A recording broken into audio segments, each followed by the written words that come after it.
नमस्कार, मैं हूं दीनानाथ। आप देख रहे हैं जन संसद न्यूज। मैं आज आपको लेके आया हूं पटेल नगर की उस एरिया में जहां रहते हैं दीदे वार स्वयं का स्वामी, जो कर सकते हैं हर 100 मर्जों की दवा का बस एक इलाज। दीदे वार का वाक्य। जी हाँ, दीदे वार से मिलने का मतलब कि हर मर्ज की दवा आपको मिल सकती है दीदे वार स्वयं के स्वामी से। जी हाँ, इनका वादा है कि ये दे सकते हैं लोगों को नौकरी से लेकर के बिजनेस व्यापार में वो खुशियाँ जो उनकी इच्छा होती है। इच्छा अनुसार फल देने की दावा करने वाले आ चुके हैं आपके पटेल नगर में दीदे वार स्वयं का स्वामी।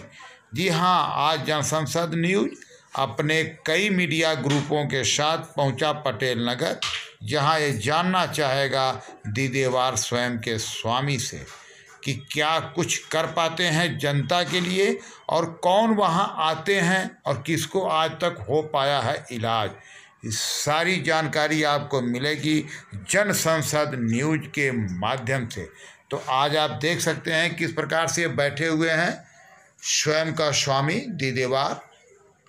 सर्वधर्म गुरुओं पर भारी, सर्वधर्म गुरुओं को चैलेंज देने वाले स्वयं का स्वामी दीदे वार के पास जो लोग आज मौजूद हैं उनसे भी हम जानना चाहेंगे क्या वो कुछ लोग आज तक हासिल कर पाए हैं स्वयं के स्वामी के पास, दीदे वार के पास। तो आइए हम सुनते हैं कुछ लोगों से क्या कुछ कहते हैं। सर जी हाँ, आज दीदे वार साहब के यहाँ पे आने से आपको क्या लाभ मिला, जैसा कि आप कई वर्षों से आ रहे हैं?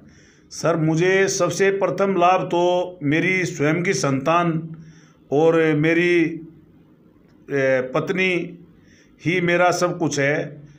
और जो डिस्टर्ब हो रखा था मेरे परिवार का सिस्टम, वो अब संतुलन में है बिल्कुल। और बच्चे भी अच्छे तरीके से पढ़ रहे हैं और हमारी पत्नी का स्वास्थ्य भी बहुत ठीक है। और मेरे ऊपर भी बहुत बड़ा एक समस्या आई थी, बड़ी बीमारी। उस बीमारी से भी मेरा छुटकारा मुझे स्वयं को मिला है। ठीक है सर, क्या नाम है? नंद किशोर मेरा नाम है। नंद किशोर जी, आप लगभग कितने दिनों से यहाँ पे आ रहे हैं और आपको क्या लाभ हुआ है इस बाबा के दरबार में? मैं करीब 8 साल से यहाँ पे दीदे वार जी के संपर्क में हूँ। और इनिशियली जो है, जिस टाइम मैं यहाँ पे आया था तो एक बहुत ही अवसाद, मानसिक अवसाद, डिप्रेशन टाइप की प्रॉब्लम में था। तो उसके बाद में मैं उसके लिए मेडिसिन वगैरह भी लेता था। लेकिन जब से इनके संपर्क में आया और इन्होंने विचारों से ही मेरे सारी जो सी समस्याएं, जो एक रुका हुआ था, मेरा एक विचार कहीं रुक गया था, जिसको उन्होंने विचारों के द्वारा ही ठीक किया। और मेरी आपने सुन लिया, अब आप सुनेंगे दीदे वार स्वयं के स्वामी को क्या कुछ कहते हैं। देते हैं पत्रकारों का वो जवाब स्वयं का स्वामी दीदे वार। जीवन ज्योति आपकी जो संस्था है, उसमें आए दिन मैं देखता हूँ लगातार लोग आते जाते रहते हैं। तो अब तक कितने लोगों को आप कुछ राहत दे पाए हैं जिनके जीवन में खुशियां आई? कुछ आपके पास आंकड़े हैं? हम आंकड़े नहीं रखते, क्योंकि हमारे यहाँ पर संस्था का मिशन है कि सबको स्वयं से जोड़ना है। किसी संस्था से या किसी ऐसी जगह से नहीं जोड़ना। हमारा स्वयं, हर व्यक्ति स्वयं से जुड़ना है। और स्वयं के जुड़ने से उसको क्या लाभ हो सकता है, हम बहुत ओपन कहते हैं, जो चाहो वो पाओ, जब चाहो तब पाओ, जितना चाहो उतना पाओ। ये कैसे पाया जा सकता है, यहाँ की हम प्रक्रिया है जिसको सिखाते हैं। और आप दूसरे के बजाय हम ओपन आपके माध्यम से कहते हैं, कोई भी आ जाए तो हमारे यहाँ 10 क्लासेस होती हैं। 10 क्लासेस के अंदर उसे इतना सक्षम कर देंगे कि वो अपने जीवन में जो चाहेगा वो पाएगा। मगर दीदे वार शब्द को समझने के बाद वो अपनी चाहत करता है। अर्थात हमने अभी तक क्या चाहा है, हम दूसरे को देखकर अपनी चाहत बना लेते हैं और हमारी ज़रूरत और चाहत कुछ और होती है। तो दीदे वार प्राकृतिक नियम के अनुसार हर व्यक्ति विशेष को पूरी तरह गारंटी देता है कि अगर तू नियम को निभाएगा, उस रास्ते चलेगा, तो तेरे को जब तू चाहेगा पालेगा। और जब तेरे में सक्षमता हो जाएगी तो तू कहीं पर भी भागदौड़ नहीं करेगा। इससे घर के अंदर मतभेद, ईर्ष्या, द्वेष और लड़ाई झगड़े समाप्त हो जाते हैं, क्योंकि हर मानव के अंदर प्रकृति द्वारा ये सक्षम है, मगर वो उसकी ये ऊर्जा दबी हुई है। सिर्फ दीदेवार उसको उजागर करता है, और जिन जिन को जो दीदेवार के संपर्क में आए हैं उनकी ऊर्जा जितनी उन्होंने उजागर करी उतना निश्चित रूप से पाया है। और हम आप सभी से भी निवेदन करते हैं, आप अपने जीवन के लिए अंदर भी कोई भी एक चीज़ लिख के ले आएंगे हमारी 10 क्लासेस अटेंड करने के बाद, आप उसमें पाने के लिए मालिक बन जाएंगे। जैसे क्रिकेट खेलना चाहते हैं तो क्रिकेट खेलना सिखा सकते हैं, पार्क के अंदर या ग्राउंड में आप ही को खेलना होगा। अगर आप म्यूज़िक करते हैं, इस तरह लाइफ की आपकी क्या ज़रूरत है, आपकी क्या एक सामाजिक ज़रूरत है, मानव समाज के अंदर क्या समस्या है, निश्चित रूप से पूरी समस्या का समाधान करने का तरीका सिखा सकते हैं। समाधान तुम्हें करना पड़ेगा, और तेरी जीवन की हर ज़रूरत प्रकृति नियम ने पहले ही दे दिए जन्म स्थान के अंदर, और अब तेरी जरूरत जो है वो तेरे मानव द्वारा बनाई हुई सुविधाओं की जरूरत है जो प्रकृति ने नहीं बनाई। तेरे को पंखा चाहिए, गाड़ी चाहिए, कोठी चाहिए, मानव द्वारा निर्मित है, इसलिए तू भ्रमित होकर सृष्टि रचिता का बस जा रहा है। ये तेरे द्वारा बनाई गई है, इसलिए तेरे को पाना कैसे है उस नियम के अनुसार हम सिखाते हैं। हर मानव के लिए ये उपलब्धि है। हम एक एग्जाम्पल से देखते हैं। आज से कुछ साल पहले एक हमारे राष्ट्र के प्रधानमंत्री बने, और उन्होंने ये कहा कि यहाँ पर ईंधन की, पेट्रोल की कमी है और गाड़ियाँ राशन में आएंगी। उसी सीट पे एक और प्रधानमंत्री आए और उन्होंने कहा जितनी मर्जी गाड़ी लाओ, पेट्रोल बहुत है। तो ये अपने विचार के ऊपर डिपेंड है। फिर एक ही सीट पे एक ऐसे व्यक्ति आए जो कहते हैं हमारा खजाना खाली होगा, सोना दूसरी जगह भेज दिया गया। उसी सीट पे दूसरे एक और व्यक्ति आके बैठे तो उन्होंने एक अपने विचार बदला और कितना सोना आ गया। और उसी प्रकार आज भी उस सीट पे कोई बैठे हैं, अपने अंदर दृढ़ता लाएंगे तो मानव हर प्रकार का सक्षम, स्वयं के लिए नहीं समाज के लिए भी सक्षम हो सकता है। ये दीदेवार का यकीन है। दीदेवार साहब, मेरा एक लास्ट सवाल है कि आज के समाज में लोगों को नौकरी चाहिए, धन चाहिए, मकान चाहिए, रोटी कपड़ा सबकी आवश्यकता है। क्या दीदेवार किसी को नौकरी दे सकते हैं? नौकरी तो करनी ही नहीं चाहिए। दीदेवार तो सेल्फ एम्प्लॉयड के लिए करता है। एक किसान का बेटा जो उसे स्वाभाविक रूप से किसान करना आता है, एक बढ़ई के बेटे को बढ़ई करता है, उसके अंदर नेक पक्ष के अंदर उसे बढ़ाना चाहिए। अपने हुनर को बेकार करके वो नौकरी की अनएम्प्लॉयमेंट रहता है, दीदेवार इसे सपोर्ट नहीं करता। हाँ, उसको सक्षम बनाने के लिए क्या रास्ता है वो दिखाता है, और दीदेवार यकीन करता है कि जो जो दीदेवार की थोड़ी पड़ेगा वो स्वयं बन जाएगा। जितना अभी दीदेवार ने कहा कि जो जिसको चाहिए वो सब मिल जाता है, तो नौकरी क्यों नहीं? नौकरी भी मिलेगी अगर वो चाहता है तो, मैं ये कह रहा हूँ। मगर नौकरी क्यों करना चाहता है पहले स्वयं तो देख ले। नौकरी करने की आवश्यकता है कि ये भेड़ चाल के अंदर जा रहा है, तेरे अंदर तू सक्षम है तो नौकरी वो कर रहा है। ये गलत भ्रम दिया है कि नौकरी चाहिए, नौकरी से तेरा जीवन का चलेगी। तो नौकरी नहीं, कईयों को नौकरी देने के काबिल बन सकेगा। दीदेवार ऐसा सक्षम बना देता है व्यक्ति। सर, जैसा कि दीदेवार साहब, एक आम नागरिक ये भी जानना चाहेगा कि अगर दीदेवार के विचार से स्वयं का स्वामी बनने का जो रास्ता है वो कहाँ से प्रशस्त होगा, और दीदेवार किस तरीके से बालक को बना सकते हैं स्वयं का स्वामी, उसके लिए क्या दिशा निर्देश देना चाहेंगे दीदेवार साहब?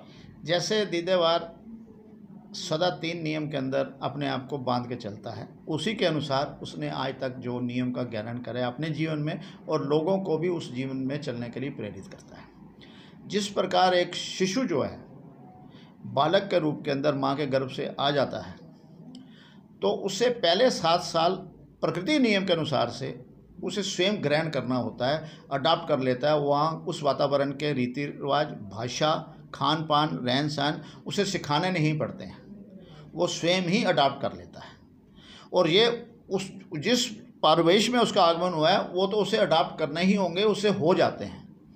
ये पहले 7 साल में। दूसरे 7 साल के अंदर वो परिवेश जो है अपने को उसको सिखाने के लिए करता है। उसको स्कूल की शिक्षा दी जाती है, धार्मिक शिक्षा दी जाती है जो सो कॉल्ड उस मानते हैं, और सारे परिवार के रीति रिवाज या रिश्तेदारों, परिवार के संबंधियों को सामाजिक नियम के अनुसार उसे ज्ञान दिया जाता है।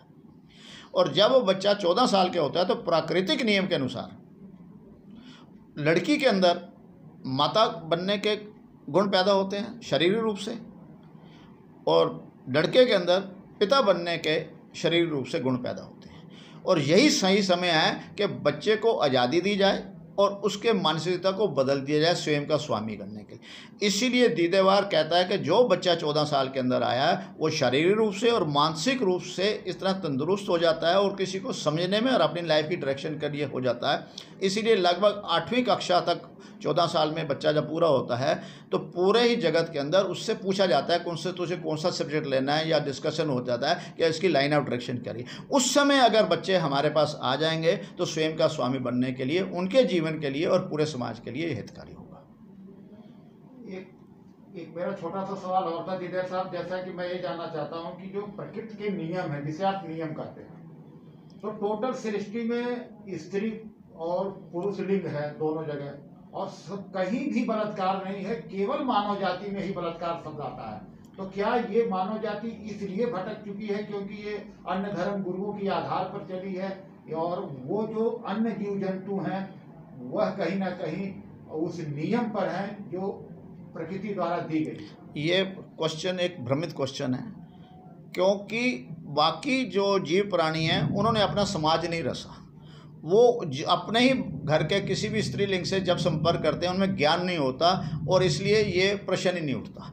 ये प्रश्न प्रकृति के अंदर परहेज नहीं है कि जब भी कोई स्त्री और पुरुष का आपसी शारीरिक संबंध होगा तो उसमें नए जीव का आएगा, प्रकृति द्वारा प्रबंधित नहीं है। ये मानव ने अपने समाज के लिए, नियम के लिए प्रतिज्ञा करा है। एक लड़का लड़की को एक विवाह की परंपरा के अंदर अर्थात विशेष व्यवहार की अनुमति तभी मिलती है जो अपने रीति रिवाज के साथ करे। ये मानव जो है सुचारू रूप से उसका समाज चल सके, ये मानव की प्रथा है। इसलिए जो इसकी प्रथा तोड़ता है तो वो दंडित होता है। प्रकृति के नियम के अंदर ये बाधा नहीं है, मानव का व्यक्तिगत नियम और मानव का समाज का नियम है, और जीव प्राणी का हो है नहीं।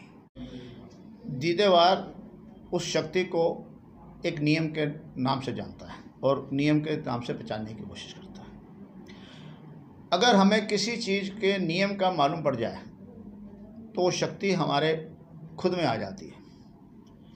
जिस प्रकार हमें गाड़ी कैसे चलती है उसका नियम हमें बन जाए तो हम गाड़ी का सदुपयोग कर लेते हैं। मगर हम हमेशा ही एक ड्राइवर रखें और ख़ुद गाड़ी चलाना न सीखें तो गाड़ी का मालिक होते हुए भी हम उस गाड़ी का स्वयं प्रयोग नहीं करेंगे, हमें हमेशा किसी ना किसी की आवश्यकता पड़ती है। तो दीदेवार ये कहता है कि जिस किसी ने भी सृष्टि की रचना करी है वो एक नियम के द्वारा रचित है, और उस नियम के अंदर वो रचना तक भी जो है वो भी उससे बंध है। और अगर मानव को उसका ज्ञान हो जाए तो उसको किसी की आराधना की, पूजा की आवश्यकता ही नहीं होगी। तुम अपने जीवन के स्वयं के ड्राइवर, चालक बन सकते हो। अगर आपको नियम नहीं मालूम तो आपको किसी और सहारे की ज़रूरत पड़ती है। तो दीदेवार ने जितना जितना उस सृष्टि की एनर्जी को, नियम को समझा है, उसने स्वयं अपने जीवन पर और लोगों को प्रेरित करा है, और जो जो उस नियम को समझ गए हैं उन्हें कभी भी किसी की आराधना की आवश्यकता नहीं होगी। ये दीदेवार का अपना मानना है और उसका स्वयं का अनुभव भी है।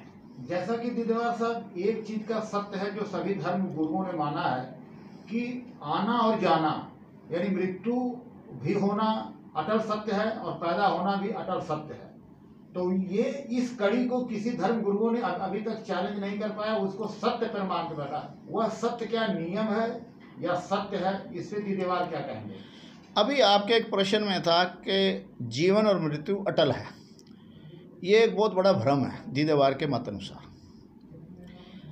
आप जहाँ से अभी आए हैं, आप अपने घर से आए हैं तो आपका प्रस्थान हुआ है और यहाँ आपका आगमन हुआ है, और आप जब यहाँ से जाएंगे तो यहाँ से प्रस्थान होगा और जहाँ चले जाएंगे आगमन हो जाएगा। तो आपकी मृत्यु और जन्म नहीं हुआ।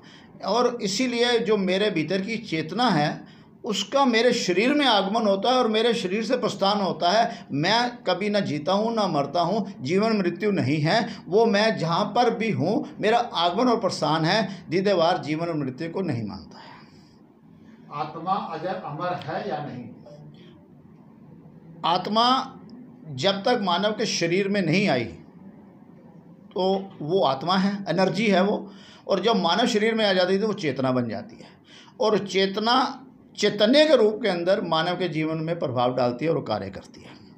और जिस प्रकार हम घर से निकल के आए और जीवित हैं, वही के वही हैं, और यहाँ आ गए, यहाँ से हम चलेंगे और जहाँ हम पहुँच गए हैं हमारा अगला सफ़र वहीं से आरंभ होगा। हम अगर किसी घर से आए हैं और यहाँ आ गए हैं, अब अगला सफ़र घर से नहीं शुरू होगा, यहीं से होगा। और घर से शुरू करना है तो हमें पहले घर जाना पड़ेगा। इसलिए वो जो चेतना है जो शरीर से बाहर चले जाएगी तो आत्मा का रूप ग्रहण कर लेगी, और वो आत्मा हमेशा ही आकाश के अंदर रहती है, वो कहीं आ जा नहीं सकती। उसका अस्तित्व समाप्त हो जाता है जब मानव शरीर से अलग हो जाती है, वो प्रकट रह के स्थूल रूप में रह जाती है, वो हलचल नहीं कर पाती। अगर उसे किसी प्रकार से कार्य करना है तो उसे अपना शरीर रूपी ग्रह बनाना ही होगा, वाहन बनाना पड़ेगा। अपने वाहन के बगैर वो स्वचालित नहीं हो सकती। सर, जैसा कि पूरा संसार इस समय धर्म और कर्म के क्षेत्र में बधा हुआ है, तो क्या दीदेवार कोई धर्म की नई परिभाषा बता सकते हैं? धर्म जिसको हम मान रहे हैं, दीदेवार उसे धर्म नहीं मानता है। धर्म है कि हर एक के अंदर एक विशेष गुण है, उस गुण को जो निष्पक्ष भाव से पूरे समाज में, मानव जाति में या किसी जीव जाति के अंदर, विश्व के अंदर बिना भेदभाव के बांटता है, वो धर्म है। जैसे सूरज का धर्म गर्मी देना है, उसके अंदर निष्पक्ष भाव से देता है। उसकी गर्मी कोई लेना चाहे ना लेना चाहे उस पर डिपेंड है। तो हर मानव के अंदर जो जो गुण हैं वो गुण धर्म है, निष्पक्ष भाव से देने से। कोई धर्म नहीं है। धार्मिकता जो तेरे बीच में विशेषता है वो तो निष्पक्ष भाव में देनी है। और पुरातन समय में जिसके भाव में जो जो था निष्पक्ष भाव से दिया, पर उन्होंने अनुयायियों ने अपना एक संप्रदाय बना के उसको धर्म में कन्वर्ट कर दिया। ये वहाँ से मानव भ्रमित हो गया। दूसरा बोल देना, आप ही बोल दो ना स्वाति।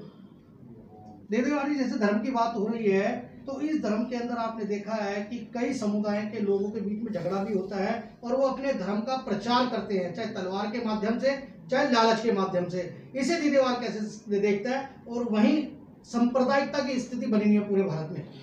अगर जो अपने धर्म को, जो सौकार्ड धर्म है ही नहीं, उसको धर्म मान के भ्रमित होकर उसका प्रचार करता है, तो जो खुद भ्रमित है वो सही दिशा किसी को क्या दिखा सकता है? धर्म है तुम्हारा जो गुण है वो धार्मिकता मानव जाति के लिए है।